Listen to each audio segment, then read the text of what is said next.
ये मिशन कभी भी मुकम्मल नहीं होगा। ये मैं आपको लिख के देता हूं। आप उल्टे लटक जाए, सीधे लटक जाए, छलांगे मारे, तत्ते तवे पे बैठ जाए पाकिस्तान की एस्टेब्लिशमेंट, ये मिशन मुकम्मल नहीं होगा। मैं बार बार कह रहा हूं कि पाकिस्तान की मिलिट्री एस्टेब्लिशमेंट के पास इमरान खान वो आखिरी मौका है जिसके जरिए से आप पाकिस्तानियों को राजी कर सकते हैं। मैं ये नहीं कह रहा कि उसके साथ डील करने जाके, मैं ये कह रहा हूं कि इमरान खान आपके पास आखिरी मौका है जो आपको इज्जत के साथ आपकी बैरकों में वापस भेज सकता है, क्योंकि इसके बाद लोग किसी और की ये वाली बात नहीं सुनेंगे कि मुल्क भी मेरा और फौज भी मेरी। ये इमरान खान की हद तक लोग सुन रहे हैं और बर्दाश्त कर रहे हैं। मैं देखता हूं ना, लोगों से मिलता हूं, लोगों का रिएक्शन देखता हूं। ओवरसीज पाकिस्तानी जो नगमे गाया करते थे हर वक्त, जो बड़े जज्बाती होते थे, वो अपने मुंह से कहते हैं जनाब हमको मिलिट्री एस्टेब्लिशमेंट के खिलाफ एक लफ्ज नहीं सुन सकते थे, और आज वो लोग खुद चढ़ चढ़ के बोलते हैं। उन्हें समझाना पड़ता है कि यार ये हो जाओ, क्या हो गया? वो कहते हैं नहीं, सवाल ही पैदा नहीं होता, इन्होंने बेड़ा गर्क कर दिया मुल्क का। तो इमरान खान वो आखिरी उम्मीद है एस्टेब्लिशमेंट के पास जो एस्टेब्लिशमेंट को इज्जत के साथ बैरकों में वापस भेज सकती है। अदरवाइज फिर उसके बाद ये नहीं होना। और आपने जो जो हरबे आज तक इस्तेमाल किए हैं, इससे पहले कभी नहीं हुए ना, इतने ही और कर लें। 27 तरमीमें आ गई है ना, 27 और ले आए अगले 2 साल के अंदर। आप 54 तरमीमें भी कर लेंगे ना, मसला आपका हल नहीं होना। मसला आपका तभी हल होगा जब पाकिस्तान की अवाम मुतमईन हो जाएगी, और वो अब मुतमईन नहीं होने वाली जब तक कि वो आपको एक मरतबा पूरी शिकस्त नहीं देती। एस्टेब्लिशमेंट को पाकिस्तान की अवाम से हारना पड़ेगा, वरना ये लड़ाई चलती रहेगी जितनी मर्जी लंबा आप इसको घसीट लें, अल्टीमेटली एक दिन लोग आपको हरा देंगे। और इसमें जो सहाफियों के साथ किया जा रहा है पाकिस्तान में, जो खवातीन के साथ जुल्म किया जा रहा है, खासतौर पर एक साबिक वजीर आजम है जो उसके साथ और एक पोलिटिकल पार्टी के साथ किया गया, जैसे इंसानी हकूक की पामालियां हैं, आवाजों को दबाया जा रहा है, मीडिया की आवाजों को दबाया जा रहा है, और पूरे मुल्क को एक कंट्रोल जैसी सूरत में रखा हुआ है। और पाकिस्तान की मिलिट्री एस्टेब्लिशमेंट ने जिस अंदाज में पाकिस्तान के पूरे निजाम को जकड़ लिया है, ये जो एस्टेब्लिशमेंट ने पाकिस्तान के साथ किया, वो इसको एक संगीन जुर्म समझते हैं और वो इसके खिलाफ डटकर खड़े भी हुए। पाकिस्तान की एस्टेब्लिशमेंट अब पाकिस्तान की आवाम बनेगी, और पाकिस्तान की आवाम को अपनी आवाज उठाने के लिए सोशल मीडिया के प्लेटफॉर्म्स अवेलेबल हैं। अब कितना कुछ लेंगे लोग, एक हद से ज्यादा आप नहीं दबा सकते। इमरान खान की आवाज को देखें कितना दबाया गया, जेल के अंदर बंद है। इसकी क्या शरई हैसियत है, ये भी बताएं कि एक लीडर है, उसको जेल के अंदर बंद किया हुआ है और उसे बाहर नहीं आने दे रहे, उसकी शक्ल किसी को नहीं देखने दी, उसकी आवाज किसी को नहीं सुनने दी।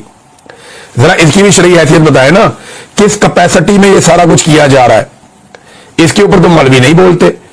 अब इमरान खान साहब को कैद तन्हाई में रखना, और कैद तन्हाई एक टॉर्चर है, ये अक़वाम मुत्तहिदा ने कंफर्म किया है। उन्होंने कहा जी ये एक तरह का टॉर्चर है और ये टॉर्चर इमरान खान पे किया जा रहा है। उन्होंने मुतालबा किया कि ये टॉर्चर खत्म किया जाए, ये यूनाइटेड नेशन कह रहा है। और उसके बाद जो है वो एक आलमी सतह के जाने माने वकील है इंसानी हकूक के, उनका भी ये जेरेड जेंसर, इनका भी स्टेटमेंट आया है इंसानी हकूक के हवाले से जो इमरान खान के साथ हो रहा है, बल्कि अक़वाम मुत्तहिदा में दरखास्त दायर की गई है। ये इतना सिंपल नहीं है। इमरान खान के साथ जो ये निजाम कर रहा है, इससे पहले किसी वज़ीर आज़म के साथ नहीं किया गया, किसी हुक्मरान के साथ नहीं किया गया। और अगर ये सिलसिला ना रोका गया तो पाकिस्तान की बदनामी बढ़ती जाएगी और पाकिस्तान में इस्तेहकाम नहीं आना। इस तरीके से जैसे आपने लोगों को दबाया हुआ है, इस तरीके से जैसे आपने डंडा चलाया हुआ है, इस तरीके से कभी भी किसी मुल्क में सियासी इस्तेहकाम नहीं आ सकता। नाज़रीन, जो डील की खबरें इमरान खान साहब को लेकर चल रही है, उसमें थोड़ी सी क्लैरिटी ले आते हैं। इमरान खान साहब ने उसके हवाले से एक स्टेटमेंट दिया है। देखिए, कोई भी शख्स इमरान खान के पास डायरेक्ट डील लेकर नहीं गया, ना पाकिस्तान तहरीक इंसाफ से एस्टेब्लिशमेंट के किसी मोहरे ने या डायरेक्टली एस्टेब्लिशमेंट ने, किसी ने ऐसा राब्ता नहीं किया कि वो इमरान खान साहब से फलां डील करना चाहते हैं। हाँ, ये जरूर है, जितने भी लोग ये खबरें दे रहे हैं ना आपको कि इमरान खान को डील ऑफर की गई, उनको जाके बंदे मिले, बंदों ने इमरान खान को ये कहा, इमरान खान ने आगे से ये जवाब दिया, तो ऐसा कुछ नहीं हुआ। जो हुआ है वो मैं आपको बता देता हूं। एक्चुअली इमरान खान साहब के कुछ करीबी लोगों तक कुछ मालूमात पहुंचाई गई, और वो भी ऐसे लोगों के जरिए पहुंचाई गई जो बराह रास्त खुद उस डील को ना कर सकते हैं ना कुछ ऑफर कर सकते हैं। वो सिर्फ सुनी हुई बात को लाकर आगे पहुंचा सकते हैं, यानी जिसको मिडिल मैन कहते हैं। तो ये मिडिल मैन जो है ये पॉलिटिकल और एक्स एस्टेब्लिशमेंट के लोग हैं, यानी पुराने लोग हैं। इन लोगों के जरिए से देखिए, पहले आपको याद होगा बुशरा बीबी ने कंफर्म भी किया था कि उनको भी कुछ ऑफर किया गया था اور انہوں نے یہ کہا تھا کہ بات کرنی ہے تو جا کے عمران خان سے بات کریں. اسی طرح عمران خان صاحب کے پاس جو لیٹسٹ انفارمیشن گئی ہے اور جو سب سے لیٹسٹ چیز ہے جو عمران خان صاحب کے سامنے رکھی گئی ہے وہ یہی ہے کہ جناب 2 سال آپ اس حکومت کو چلنے دیں, ہم سارے لوگوں کو آزاد کر دیتے ہیں, آپ بھی باہر آ جائیں گے, تو پالیٹکس میں ذرا ہاتھ ہلکا کر دیں, ذرا ملک کو چلنے دیں, سٹیبل ہونے دیں چیزوں کو. 2 سال کے بعد پھر آپ اپنا جو احتجاج کرنا ہے یا جو آپ نے سیاست کرنی ہے وہ آپ کر لیں. عمران خان صاحب نے اس کے اوپر ایک سٹیٹمنٹ دیا, پہلے وہ آپ سن لیں.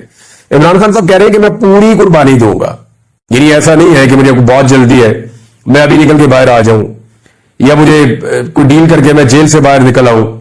تو وہ کہہ رہے ہیں پوری قربانی دوں گا, آج سیاست سے پیچھے ہو جاؤں, یعنی ایک مخصوص ٹائم پیریڈ کے لیے ہی صحیح, لیکن آج سیاست سے پیچھے ہو جاؤں تو سب ٹھیک ہو جائے گا.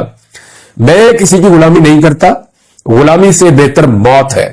یہ عمران خان صاحب نے جیل میں میڈیا سے گفتگو کی ہے. تو جو لیٹسٹ آفر عمران خان صاحب تک پہنچی ذرائع سے وہ یہی ہے کہ خان صاحب اگر آپ اس کے اوپر آمادہ ہو جائے, اگر تھوڑا سا آپ کول ڈاؤن ہو جائے, چیزوں کو نرم کر دے اور پھر چیزوں کو چلنے دے, یہ 2 سال حکومت گزار لے تو اس کے بعد پھر. لیکن عمران خان صاحب نے سیاست کرنی اپنی مرضی سے. وہ اگر سیاست اپنی مرضی کی نہ کرنی ہوتی تو 2022 میں مئی میں ان کو یہ آفر آئی تھی, اور اس آفر کو اسٹیبلشمنٹ بھی کنفرم کرتی ہے, صحافی بھی کنفرم کرتے ہیں. عمران خان صاحب یہ سمجھتے تھے کہ تب بھی ان کو دھوکہ دیا جا رہا تھا. یعنی مئی میں کہا گیا تھا کہ آپ 10 دن تک اپنا دھرنا مؤخر کریں, اپنی لانگ مارچ کو آپ روک لیں, تو ہم اس بیچ میں جو ہے وہ کوئی رستہ نکال کے آپ کو الیکشن کی طرف لے جاتے ہیں. لیکن عمران خان صاحب اس کو ایک دھوکہ سمجھتے تھے, اور انہیں لگتا تھا کہ ان کا لانگ مارچ روکا جائے گا اور اس کے بعد 10 دن میں کوئی بندوبست کر لیا جائے گا, اور 10 دن کے بعد موسم بھی بہت تیزی سے بدل رہا ہے. فواد چودھری سمجھا رہے ہیں کہ اب بھی سنبھل جاؤ, سیاستدانوں کو, پی ٹی آئی کو, عمران خان کو ان کی سپیس واپس لوٹا دو. لیکن مجھے لگتا نہیں ہے کہ اتنی اسٹیبلشمنٹ کو عقل ہے.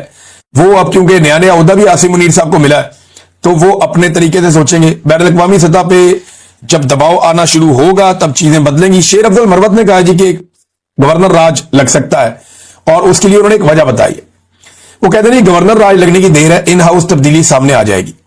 یعنی جیسے ہی گورنر راج لگے گا عمران خان صاحب کے سارے جو ایم پی ایز ہیں وہ باغی ہو جائیں گے. اب وہ کہہ رہے ہیں 30 سے 35 لوگ ان ہاؤس تبدیلی کے لیے سامنے آئیں گے, یہ میرا خیال ہے. شیر افضل مروت ویسے عمران خان صاحب نے بالکل صحیح پہچانا تھا بندہ. اس وقت بہت سارے لوگ حمایت کرتے نہیں, شیر افضل مروت بہت اچھا بندہ ہے, ابھی بھی بہت سارے لوگ حمایت کرتے ہیں. میں خود بھی کہتا رہا ہوں کہ نہیں یار اچھا آدمی ہے, لیکن شیر افضل مروت نے ثابت کیا کہ عمران خان کا ویژن سب سے زیادہ ہے. عمران خان نے شیر افضل مروت کو سب سے